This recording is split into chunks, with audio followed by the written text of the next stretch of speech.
please put your hands together. Keep that energy up for the very funny Liz Miele.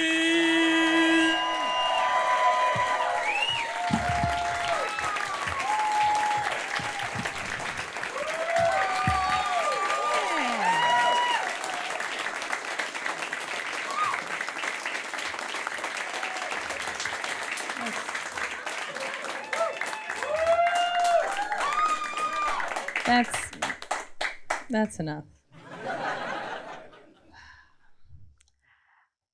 I don't want to start complaining immediately, but that's like pretty much my act. I didn't grow this year. I didn't become a better person. I just maintained. And that's really good for me. My therapist said it was good enough. So I actually don't need your approval. I pay a woman to tell me I'm doing fine. And I'd like you to remember that for about an hour.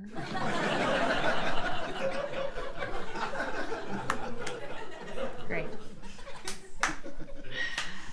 I don't think you're gonna agree with this opening statement, but I kind of needed a pandemic.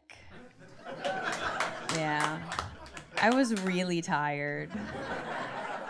I went to 7 weddings in 2019. 7. 3 were for love, those are fine. The other 4 were definitely because they were in their 30s and they were getting scared. And it's like, have the courage to wait for the recycled ones that are coming back around. Right?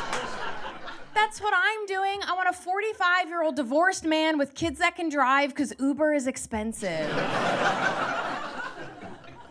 Okay, so one of the love weddings was my best friend from high school. She's my favorite person, so I gave her 2 weekends. I make all my money on the weekends. I gave her 2 full weekends. I gave her a wedding weekend, and I gave her a bachelorette weekend. And the bachelorette weekend was 3 days long. No. In Philadelphia. Gross. With 16 women.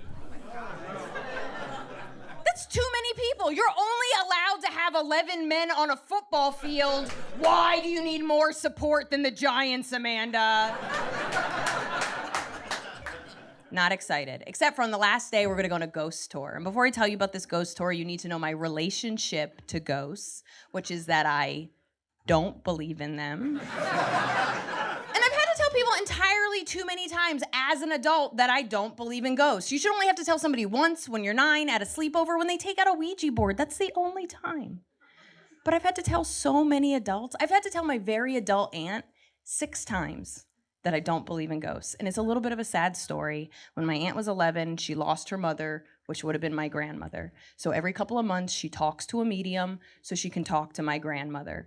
Which is fine. I'm not judging her. I take vitamins. We all do stuff that's not real.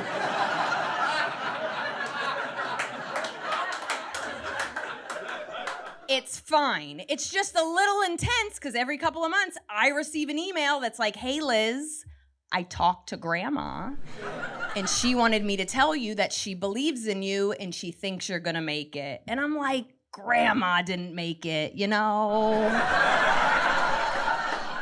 Is she really in the position to be giving predictive advice? Also, when did we decide that ghosts have predictive abilities? Is it just because of the Christmas Carol? And if we're going to assume that ghosts are here because they have unresolved issues, shouldn't there be more important issues than Christmas? Like, why isn't there the ghost of climate change?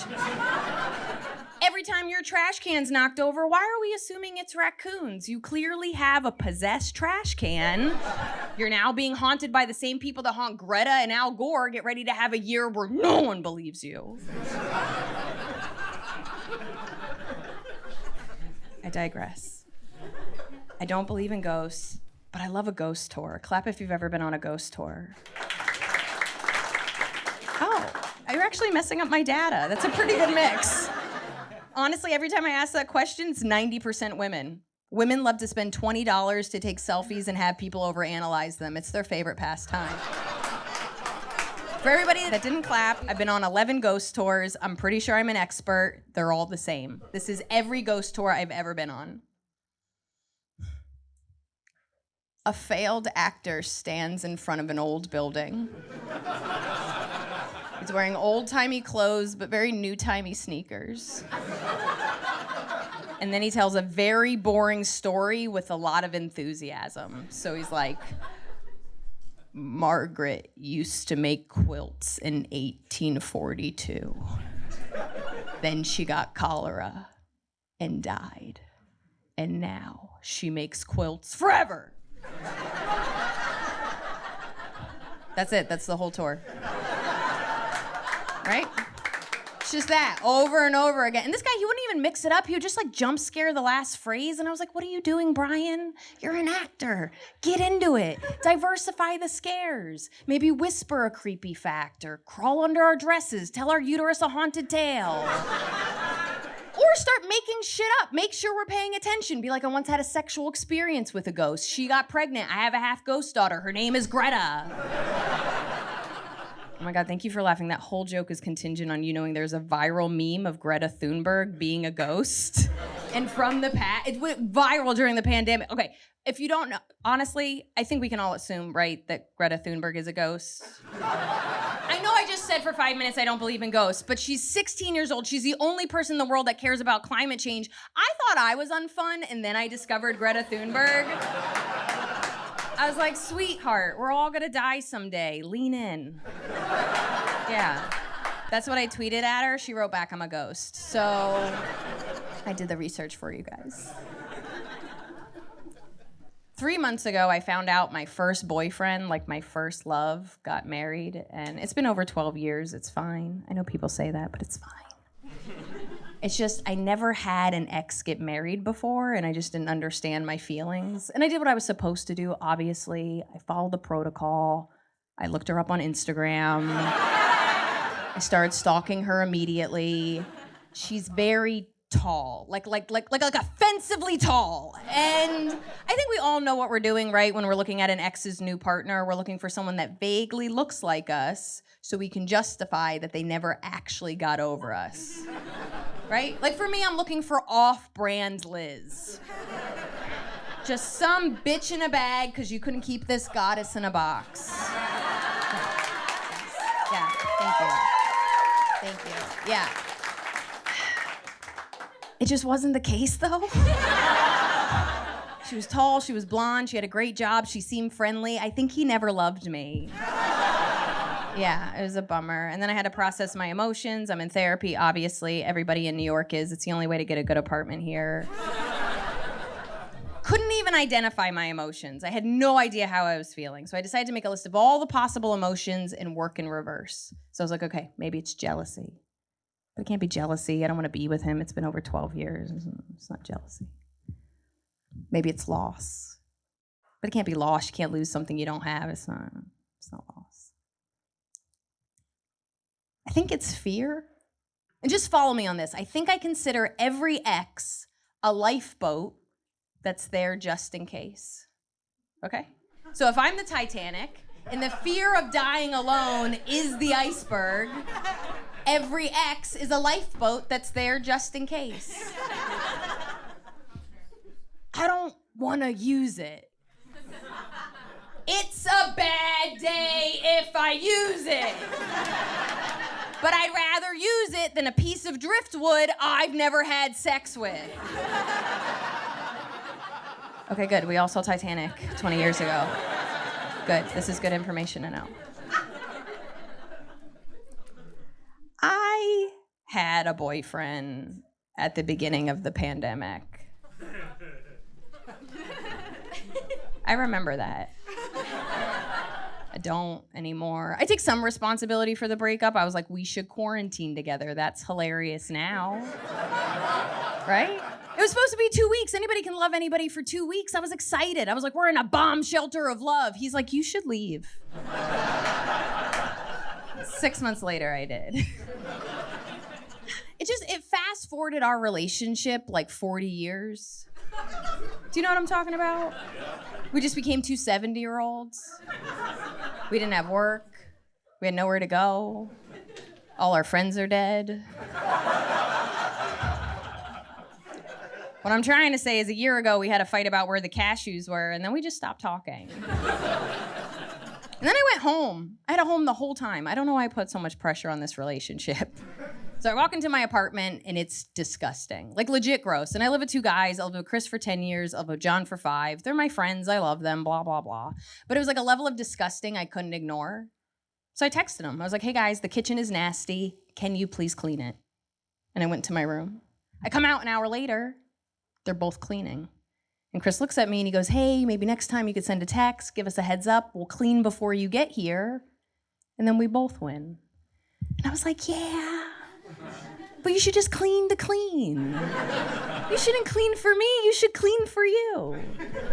And he just starts hysterically laughing. He's like, that's not how it works. Wrong. I feel like women are going around being like, why can't you just be better to be better? And every man's like, I'll be better when you're watching Final Offer. And that's kind of the bullshit of it all, right?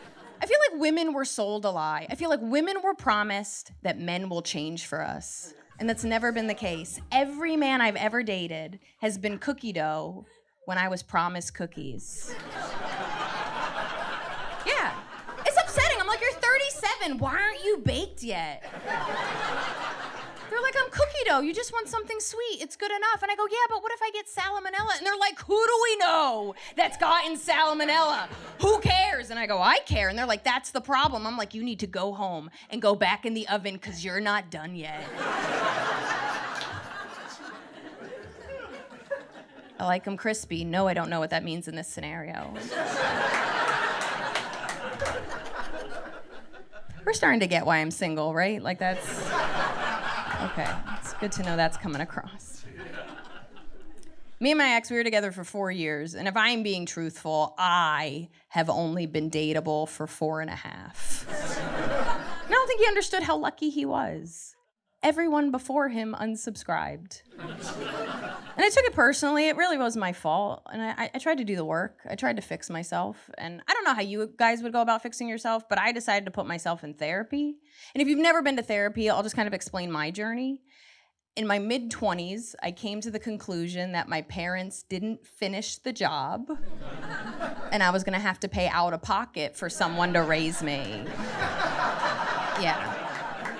Took it seriously. I was an adult. I tried to do the work. And I would say like 3 years into therapy, I really started to feel better. I was happier than I'd ever been before. I was connecting with people in a way I hadn't. They say people can't change, but I really felt like I changed. And now I've been in therapy for almost 9 years. And I'm pretty sure I'm better than most people.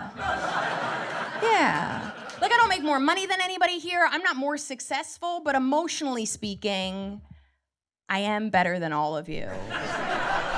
Yeah. I have a PhD in myself. I've done the work. And I say all this just because my ex wasn't there. I'm not saying he was a bad person. I'm just saying, emotionally speaking, we were on completely different pages. So when my ex was upset with me, he wouldn't tell me for weeks, for months, for years. And then something very minor would happen. I would forget to text him when I was on the road, and he would send me a slew of crazy text messages that are like, I know you're blowing somebody in an alley. And it's like, I don't go down alleys. They're so dangerous. Right? Like, if I'm gonna blow somebody, it's gonna be in a bathroom. It's warmer. You know I'm always cold. He's giving me first draft feelings. Does that make sense? Like, he's talked to no one, and I would never do that to him. When I was upset with him, I would hire a team of consultants. I have a feelings focus group. All of my thoughts are monitored for quality assurance. So when I was upset with him, I call my 3 best friends, and I get a friend perspective. And then I talk to my roommates, and I get a male perspective. And then I call my therapist, and I get an educated perspective. And then I talk to a man on a bus, and I get a bus perspective. Okay? I take all that information, I take all that data, and then I'd approach my boyfriend. I'd be like, hey, you really upset me yesterday, and I was talking to Daryl, and he's like, who's Daryl? And I'm like, he rides the B-15, focus, baby. He's been married 4 times, he knows what he's talking about. I love Daryl, I'm gonna be his 5th wife.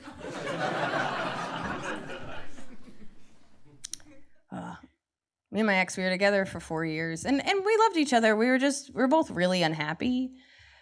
So I decided to write an email saying such. I was like, hey man, seems like we're both really unhappy. Here are some ideas and suggestions to fix that. Do you have any ideas and suggestions? And then he never wrote me back. Ever. A week after I sent that email, he sent me a text and he's like, hey, do you want to come over? And I go, actually, I don't really feel comfortable coming over until you respond to my email. And he's like, that's totally valid. I'll get back to you. Another week goes by, he sends me a meme and he goes, hey, isn't this meme funny? And I go, yeah, it would be if you'd fucking email me back. And that went on for a month and a half. I stood my ground and I did not see him. Finally, I sent him a text and I was like, hey man, I'm coming over today to pick up my stuff. And we didn't talk for 9 months. And then 2 weeks ago, he sent me an email saying I abandoned him. You abandoned me, I felt abandoned, I was abandoned. What? I didn't leave you at the mall when you were 8 to be raised by Gap employees. You cannot abandon a man with a job and an apartment, right? Come on, dude, you're good looking and you live across from a Trader Joe's. Stand in the chocolate aisle, you will find someone else.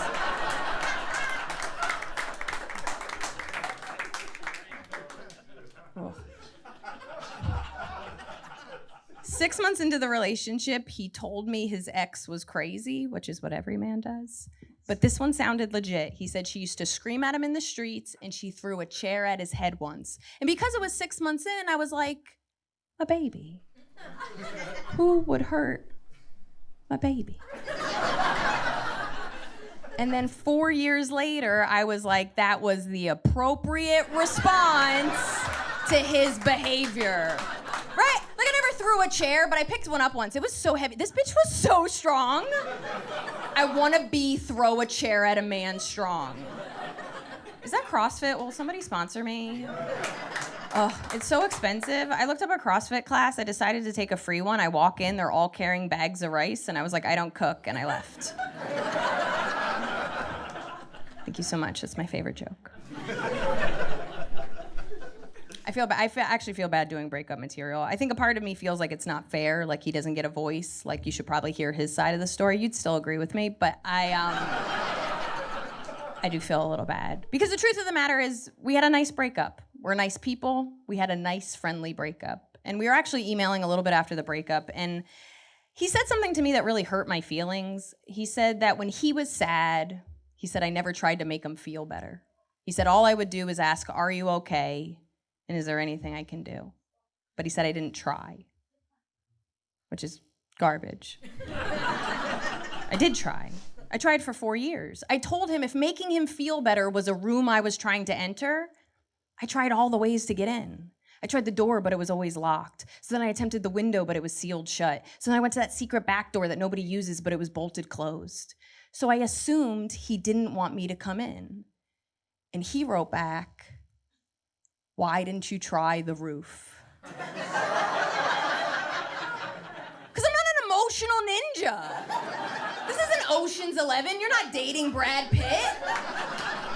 I shouldn't have to dodge lasers to connect with you. Come on, dude, you can't set up Tough Mudder events every few days to your heart and then be shocked when I stop showing up to the races. I'm a girl trying to make her boyfriend happy, not become a Navy SEAL. You weren't kidnapped. You didn't go missing. Because I think we all know if you went missing, I would do whatever I could to find you. I would alert the police and I'd make posters. I would assemble a crew of friends, families, and neighbors to search for you. I would ostracize myself when they gave up too early. I'd lose my job. I'd lose sleep. I'd start to look for clues on my own. I'd find the dark web. I'd buy weapons I don't even know how to use. I'd join the mob. I'd make new friends. I'd make friends that give me nicknames that I don't like Lose-A-Man Liz. I wouldn't stop until I found you. But you're not missing. You're in the bedroom, moping again. And now I'm in the air duct system fighting a rat, wondering if this is what people meant when they said relationships are hard. And then he wrote back, why'd you let me get kidnapped? Yeah, and that's a full joke about codependency. You need 2 years of therapy to really love it. Come back to me on that, guy. I see your growth and your healing in the back. Proud of you. I feel like we've gone through the past 2 years by drinking, which was 100% the correct way of handling it. Yeah, absolutely. I mean, there's no books on this. I mean, there are books. We didn't read them. What I'm trying to say is I feel like our choices were Jesus or alcohol, and we made the right choice. Does that feel fair? It's just that these last 2 years were like a little bit harder for me because I don't drink. I actually quit drinking 5 years ago because I had really bad stomach issues. And everything just kind of led that if I took alcohol out of my diet, I would feel better. And I do. It's the best decision I've ever made. It's just that nobody likes that answer. People get very disappointed. They want to hear that I had a problem. They want to hear that I hit some kind of life rock bottom. They want to hear that 5 years ago I was having a drunken dance party in the basement of my home while my cat was watching. My husband and my kids are asleep upstairs. I start twerking to a Beyonce song. I knock over a candle. I set my entire house on fire. My cat drags my body out of the burning building. But that day, I lost my husband and my kids. Yeah. And now I live in a studio apartment with the cat that saved my life, whose piercing stare every day reminds me of the family I lost.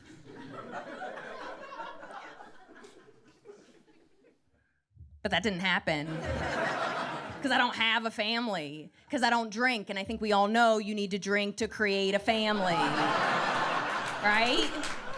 You drink, you confuse dizziness for love, people make mistakes, other people get pregnant, but I've never been pregnant. I don't make mistakes. I don't feel love. 2 roads diverged in the woods, and I chose the path without tum-tum issues. Thank you, that was light poetry. Thank you so much. Thank you, yeah. I borrowed a little bit from Robert Frost. Don't tell him, I think he's dead, but let's be safe. I don't have money for royalties. I really struggled to write new jokes during this time, because I think you can kind of tell comedians, we have experiences, we turn those experiences into jokes, but I haven't left my apartment in a year and a half. I haven't had too many unique experiences. So I wrote one too many I'm bad at math jokes, and I put it online.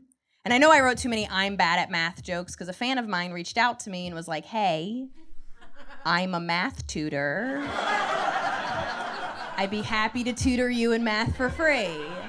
Which is so nice. I'm not making fun of them, but let's be clear. I'd rather be waterboarded as I wait in line at the DMV than do math in my free time. I'm 36 years old. Do you know my favorite part about being an adult?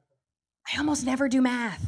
I have a calculator on my phone. We're not doing any math past the 3rd grade. You make money, you add it. You spend money, you subtract it. You go out to eat, something to do with percentages. There's no math emergency. Nobody's ever held a gun to my head and is like, what's the square root of? I don't know how to finish this joke. I really didn't pay attention in school. What I'm trying to say is math ruined my childhood, but has had almost no bearing on my adulthood.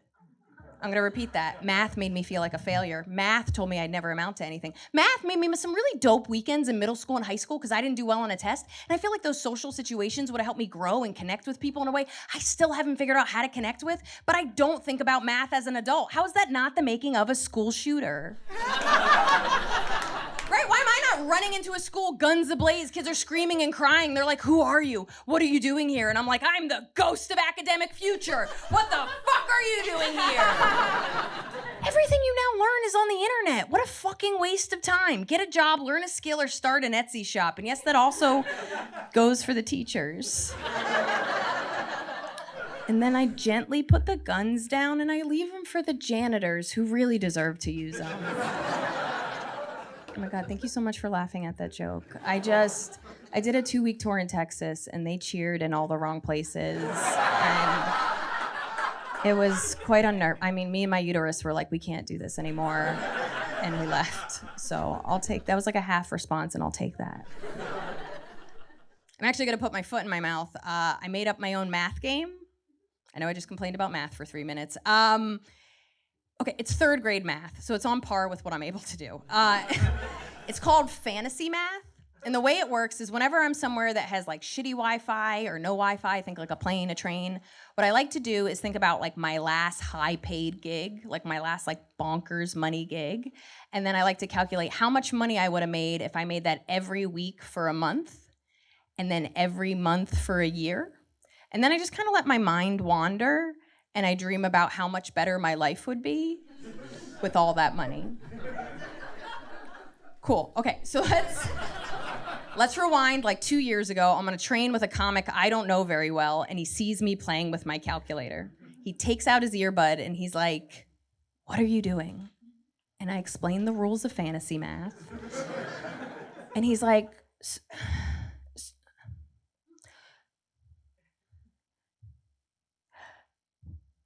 "So you fantasize about having a salary? Liz, that's a job. Just get a fucking job. That's the saddest thing I've ever seen." Then fast forward, the pandemic happens. I'm on unemployment for the first time in my entire life, and it's like pretty good money for me. Dude, I don't get money every week. Okay, you remember how they were like, hey, if we give people that don't make a lot of money too much money, they might not want to go back to work? That's me. I don't want to be here right now. It was the best goddamn time of my life. For like 6 weeks, and then I started to get super paranoid. I was so scared my bank was gonna call me up and be like, "Hey, Miss Miele, there's been some suspicious activity. Somebody keeps depositing money in your account every week. Are you like robbing tiny banks? I don't know, we miss our overdraft fees. If you could call us." Actually, we're Chase. We chase you. You don't chase us. You know our motto. Chase out. Like. I went to the dentist for the first time in 5 years last week. I know, I'm back on the market. It's like, let's clean it up, Liz. So I'm showering almost every day. I got my teeth cleaned. I'm pretty much ready for love. Did anybody else do that, by the way? Like when the world opened up, did anybody else go on like a full doctor's tour? Right? It seems so urgent. I made so many doctor's appointments. I made an appointment with my gynecologist. I hadn't been there in years. She's like, "Hey, is everything okay?" And I was like, "I wasn't using it. It should be fine." If you don't use it, it can't break. That's just science. This is the year of pseudoscience. Please let me have that. So I make this appointment with the dentist. I just want to get my teeth cleaned. I made that so clear. I sit down in the chair, and the woman goes, "Oh my God, you are way overdue for x-rays." And I was like, "Ooh, no thank you." She's like, "What?" I was like, "I don't want them." She's like, "But you have to get them." And I was like, "Oh, are they free?" She's like, "No, they're $400. And I was like, "Okay, well, 5 years ago, I came here and you found 4 cavities and I needed 2 root canals. So I cannot afford your bad news pictures, let alone your bad news picture results. I'm an adult and I will no longer be paying for bad news." That's my 2022 New Year's resolution. Thank you. Thank you so much. Yeah. I'm like standing on the chair at this point. My bib is blowing in the wind somehow. Then she wrote something in my file. I can only assume said "bitch with no money." Can't be fact checked. I left pretty quickly. Did anybody find out how lazy they were during the pandemic? Isn't it crazy? For years, I told people I was busy. I was like, "Oh, I'd love to do that, but I'm so busy." "Oh, that seems fun for you, but I can't because I'm like super busy." I would try that, but I'm just like really busy. And then I didn't work for a year, and I wasn't busy. And nothing changed. This is so embarrassing to admit. I did not take my makeup off at night for 15 years. Yeah, if you're a woman, you're like, "Oh my God, that's so terrible for your skin." If you're a man, you're like, "I've never washed my face ever." I'm really not seeing the significance of that statement.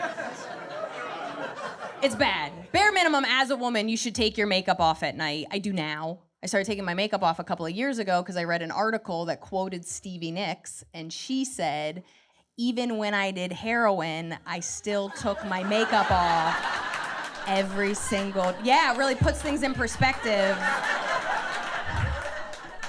I'll be honest, my first thought was like, I might need to do heroin to motivate myself. I love putting it on. I hate taking it off. It's so boring. This is the craziest part about it. Because of the pandemic, I now have a 45-minute skincare regimen. Did anybody else fall into skincare TikTok? Dude, if you're a 14-year-old girl with 30 followers, I will buy whatever potions you tell me to. I am so easily influenced. I bought all the potions. I put them on my face every night. It burns. I'm assuming it's burning off the old layer to make room for the new youthful layer. I hate this regimen, by the way. I hate it. I have to distract myself. So normally what I do is I put like an episode of something on my phone, or I watch a couple of YouTube videos. And that was fine when I had a boyfriend. He just kind of tolerated that I was in the bathroom for too long. But what am I gonna do now?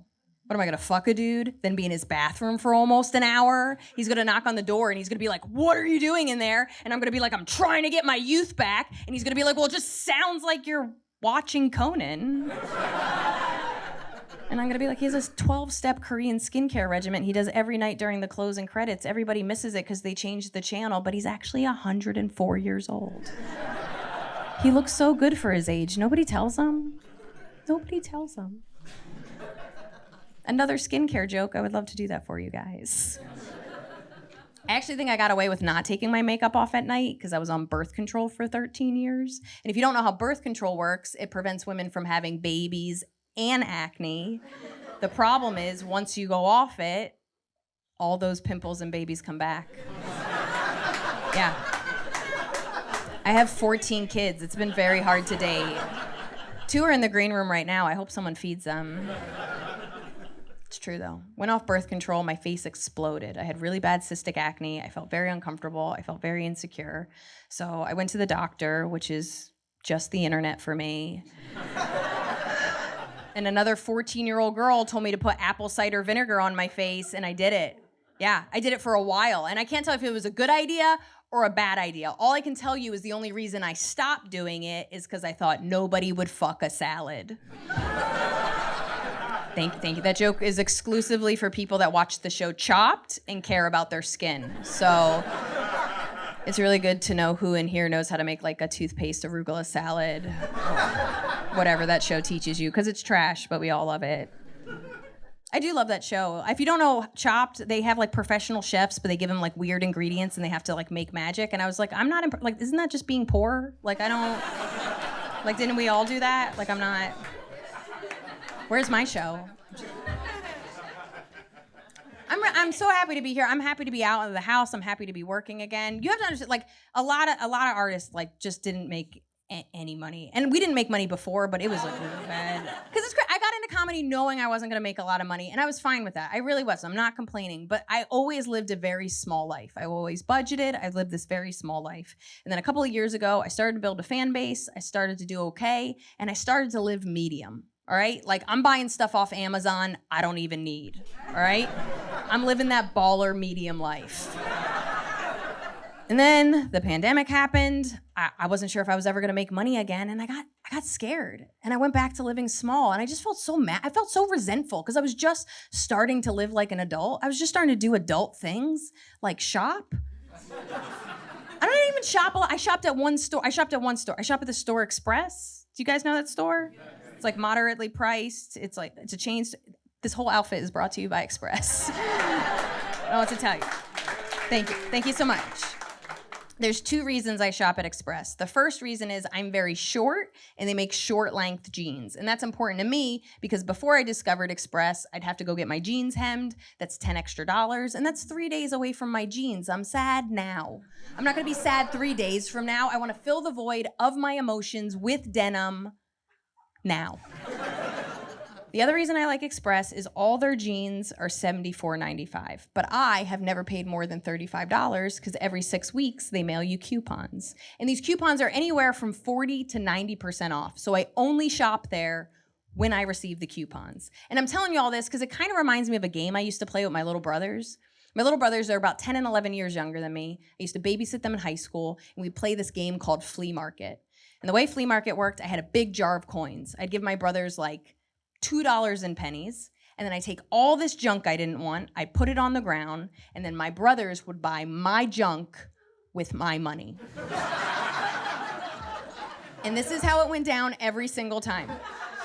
So Greggy would be like, how much is that eraser? And I'd be like, it's 5 cents. And he'd give me 5 cents, and I'd give him the eraser. And then Sammy would be like, how much is that plastic dinosaur? And I'd be like, it's 10 cents. And he's like, I'll give you 5 cents for it. And I go, actually, it's in really good condition, so I'm only gonna accept 10 cents.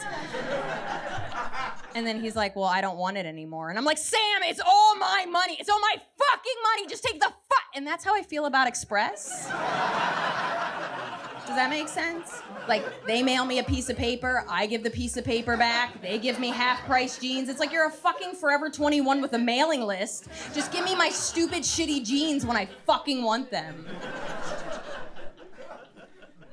I don't even think this is a joke. I think it's a Yelp review. I think it's just like, right? Like, just like a really well-constructed Yelp. If somebody could record it and send it to headquarters, I think I could get a really dope coupon.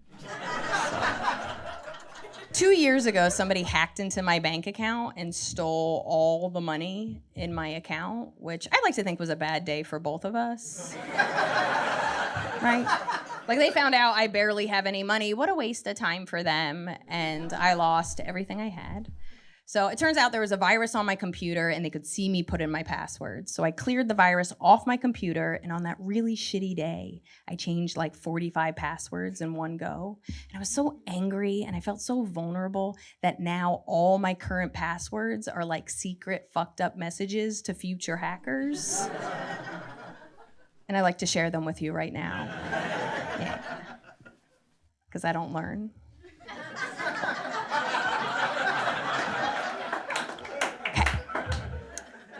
Password number 1. I'll kill your family, dude, 22. Go fuck yourself, hacker scum, 2019. I fucked your wife last night while you were playing with your computer, 69. I'm making a lot of assumptions with that one. It's like, who marries a hacker? If it goes south, it could literally ruin your life. I feel like commitment is built on trust, and how do you trust somebody that can see everything that you're doing? What I'm saying is, when you steal from me, you steal from yourself. And that's the whole password. Yeah. Thank you. Thank you so much, yeah.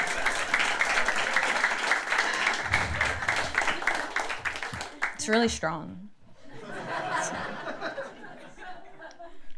I have 2 roommates because I'm very successful. And yeah, I get it. You guys probably have 5 or 6. You should try harder. I only have 2. I like my roommates, I really do. My roommate Chris is a fashion photographer and videographer, and somewhere in the middle of this pandemic, he got so tired of doing work in his room that he took all of his equipment and he put it in the kitchen. So think big ass monitors now in the kitchen, so everything he watches, I have to watch. So a couple weeks ago, I'm making eggs, I look over, and in succession, he's just watching a bunch of shark defense videos, like what to do if a shark attacks. Just so we're clear, we live in Brooklyn. He's from the Bronx. He just learned how to swim 1.5 years ago, and he has only swam in a pool. What are you preparing for, Chris? And I also watch defense videos, but they are in the defense of men. So he's preparing for a 1 in a million chance encounter, and I'm preparing to leave the house after 8 p.m. And I want to be wrong. I want to be so wrong. I want to come home late one night, just like a crazy bloody mess, and he'll be like, oh my God, what happened? And I'm going to be like, shark. On the Q train. It's going to be like, look at you. You're dressed like a seal. You were asking for it. Feminism, right in the middle. We did it. We did it, guys. Ugh. I'm actually pretty excited to announce this. So I've lived in New York City for 20 years, and last year I got to like check something off my New York City bucket list. I got attacked on the subway. I know. Come on. I look like this. I come home at 2 a.m. every night. I've been kind of flirting with that. So it's pretty shocking that it took 20 years. And it wasn't even late at night. I was going into the city at like 9 p.m. Nuts. Okay, you want to hear the story? I can tell. Okay, so The night of the insurrection, I had my own insurrection. Not true. Don't know how to start this story. But it did happen on January 6th. So if you don't remember, we're all glued to our phone. We're watching YouTube videos. I have a group chat with my girlfriends. I was like, this shit's crazy. So I'm on the train, glued to my phone, not paying attention. I take responsibility for that. So I'm on the train. I would say 4 stops before I'm about to get off. There's a bunch of teenage girls over here. They're roughhousing. They're just messing with each other. I ignore them. My stop comes up. I stand in front of the train doors. I'm still staring at my phone. The doors open. Someone kicks the back of my leg, and I fling forward. I turn around, and I'm like, what the fuck? Are you fucking kidding me? Are you fucking insane? And standing in front of me is 3 huge teenage girls. I have the body of a middle schooler. These are seniors, possibly super seniors. The middle girl, she looks me in the eye, and she goes, what? It wasn't me. And I'm losing my goddamn mind. Everything inside of me is telling me to attack these girls. Everything inside of me is telling me to fight these girls. But it's like, what am I gonna Cobra Kai a bunch of teenagers? I don't know any martial arts. I've never hit anybody in my life. I apologize when my cat bites me. I am all bark, no bite, but everything inside of me is telling me to hit a child. I don't. I calm myself down. I don't even know how I did it. I calm myself down. I turn around. And as I turn around, they start laughing. And I become a teenager again. Because you have to understand, I've had this body almost my entire life, and nothing has changed. Every single day, I get hit in the head with a backpack. Every day I get hit in the head with a backpack. They don't apologize. They don't even turn around. They're like, why can't I move my backpack? Dude, I go to order a drink at a bar. I just want to get a seltzer. I'm standing at a bar for 10 minutes. Finally, some tall guy starts standing over me and ordering like I don't exist. Don't pretend like my hair's not tickling your beard, sir. And now I'm 36 years old and I have to worry about wedgies and wrinkles? When does it end? There's no end to this story. I just start crying and it's a PSA announcement, all right? If you are on a train, a crowded bus, whatever, take your backpack, put it in front of you. If you wear natural deodorant, stop. Stop. Dude, you smell like strawberries and BO. I'm right there. Take the cancer. Think of others. Taking us out. I'm so happy to be here. I'm happy you guys came out. I'm touring again now, which is just so exciting to me. What's kind of weird is because comics are always touring, but this is this weird thing where you guys are all going on vacations right now while we're touring, and I feel like you think that's the same situation. So you guys are with your friends and family, you're enjoying yourself, you're on, you're having adventures, you're relaxing. But comics, we're not fun. We're not doing anything interesting. I actually do the same exact thing in every city I go to. And I don't know what other comics do, but this is what I do. I love art, so I'm always looking for street art. I like vintage stores. I like flea markets. I like handmade stuff. If somebody put their heart and soul into some kind of little nuggety thing and it's too much money for me, I want that. I want your nuggety thing. I love that stuff. Okay, so I'm in Atlanta a couple of years ago. I see this woman makes this really pretty thing out of glass, and I just thought it was so cool. So we ended up becoming mutual fans of each other. And I hire her to make something personal out of glass for my mother for Christmas last year. So 2 weeks before Christmas, she mails this thing express. 9 days later, it still hasn't arrived. So I go on the website, and all the website says is arriving late. It's like, no, fuck USPS. Yeah, we know this. So I call the post office. I'm on hold for 2.5 hours, and I actually get a very lovely woman. She was very kind. I explained the situation. I go, hey, I had this thing made out of glass. I live in Brooklyn. People kick stuff. People steal stuff. When am I going to get my stuff? And she's like, I'm so sorry. I have the same information you do. And I was like, okay. But I paid $15 for this to arrive in 2 to 3 days, and we have grossly missed that mark. Do I get like a refund? And she said, no. And I was like, why the fuck are we trying to save you? Do you remember that a year and a half ago? They were like, save the post office, save the post office, buy stamps, save the post office, buy stamps, buy stamps, buy stamps, buy stamps. I bought so many fucking stamps. What am I gonna do with all these stamps? Seriously, I would have had to get married 60 years ago, gone to war, started writing my wife every day. And I would still have leftover stamps. I'm not in the 3rd grade. I don't have a pen pal. What am I gonna do with all these stamps? And this is the thing that bothers me the most, is I don't think people realize our most redeeming quality, the thing we do the best in America, is our customer service. Europeans, they come over here, their minds are blown. They're like, oh my God, it feels like the guy at the T-Mobile store actually cares about my well-being. And it's like, no man, that's capitalism. Customer is always right. Money over everything. We have sold our souls for free refunds and a fake smile. The only reason to keep the post office is so every American knows how it feels to be anywhere in Poland. They don't want you there. Leave. I've been to Warsaw. That's what they said.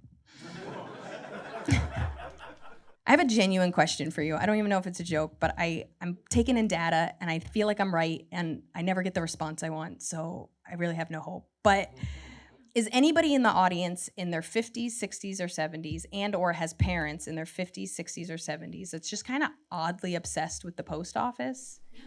They're there every day, they're mailing stuff. You don't know what they're mailing. Anybody? Anybody?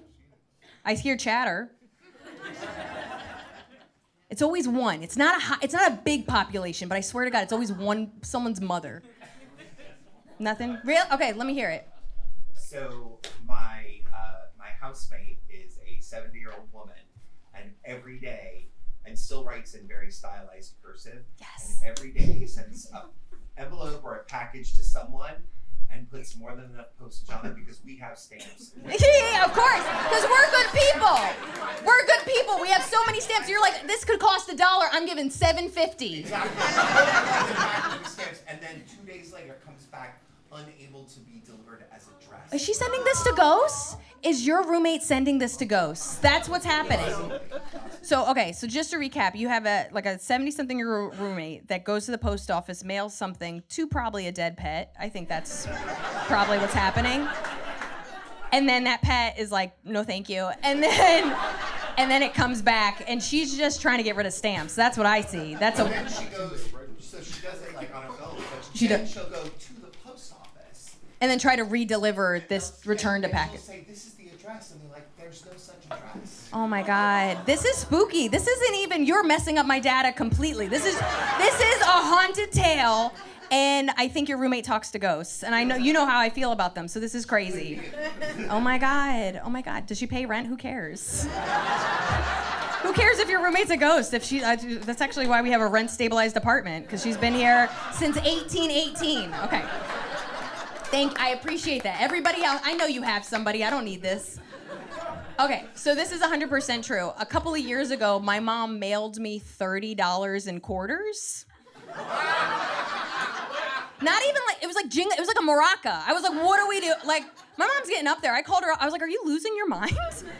And she's like, what? She goes, you told me the laundry machine in your building take quarters, and that's very sweet, but it cost her $10 to send the. Do you see what the problem? My mom mailed me just one sock recently, just one sock. I was like, did you mail me a sock? She was like, I thought it was your sock. I was like, Mom, it's a kid's sock. It's like definitely a child's sock. Whatever. So this is a my mom loves the post office story. Okay. So my little sister, she got married a couple of years ago. She lives in Los Angeles. My entire family's on the East Coast. My mom hates to fly, so she calls me up. She goes, will you fly with me? I don't want to fly alone. I was like, I got you. A week before the wedding, my mom mailed all her clothes to Los Angeles. Everything she's gonna wear that week. Her heels, her makeup, her dress, and her logic is, nobody's gonna touch my stuff. Cool, bro. Not how it works. Whatever. So the day we get to the airport, all my mom has with her is a little backpack, and all that's in this backpack is her Kindle, her wallet, and 3 huge bags of cinnamon gum. Do you know what I'm talking about? Like Sam's Club industrial-sized bags of gum. We're going for 4 days. What's gonna happen that you need access to this much gum? Whatever. So we get to the airport. I abandon her immediately. I have TSA pre. I was like, go fuck yourself, Mom. I pay people not to touch my stuff.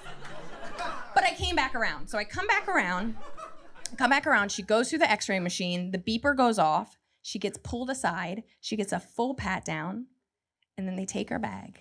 And they take everything out of her bag. And she's freaking out. She's like, I don't understand. I don't know what I did wrong. And I was like, Mom, you have a suspicious amount of gum and no underwear. You look like a drug mule. We watch Narcos together. Give him your gum. Mom, give him your gum. I love my mom is a character. I love my mom so much. My mom is in her mid-60s, and in her early 50s, she got into CrossFit, and she did CrossFit for like 8 years. Then she quit CrossFit, and she did kettlebell training and kettlebell competitions. Then she quit kettlebell training, and now my mom is a competitive power lifter. Yeah. 3 weeks ago, she lifted 303 pounds, and she broke state records for her age group and her weight class. You can clap. That is amazing. Yeah. Yeah. All right. Let's keep it in perspective. It was like 2 other old ladies and a dead woman. Like, we're all very proud. It's just, I just feel like I could have predicted this future for her, because she was incredibly abusive most of my childhood. So strong. Why did we let her get stronger? Feels like a mistake, right? And don't get me wrong, my mom's lovely. It's just she was miserable my entire childhood. She had 5 kids. She didn't want us. She's told us. And I see it now, but I should have seen it as a kid. There were so many signs. Like, all right, do you remember in the 90s there was a woman that drowned all 5 of her kids in one go? Okay, I've never looked that up. I never looked that up as an adult. I've never read that article. I just know about it because it was a running joke in our family. So my dad, he'd come home from work and he'd be like, "Hey, sweetheart, how was your day?" And she's like, "God damn it, Jim, I was this close to nap time, bath time. You have no idea." I was like, "What's nap time, bath time? Seems dangerous." This is one of my strongest memories. I'm like 6 or 7 years old. I'm in a bathtub by myself. And when you're from a large family, that's super rare. So I'm actually pretty excited about it. I have my mom's undivided attention. I was like, this is my moment. I'm gonna impress my mom. So I was like, "Mom, I can hold my breath underwater for 30 seconds. Do you wanna watch?" And she was like, "I bet you could hold it longer." Because she believed in me. I don't know if you guys have. She believed in me the whole time. You guys were awesome. Thank you so much. I'm Liz Miele. Oh, it's all downhill. Oh, oh. Who are you to wake me from my slumber, from my rest? And who are you to taste me and embrace what is left? Prick your finger once and it's all downhill. Oh, it's all downhill. Oh, oh, oh, oh, oh, oh, oh, oh.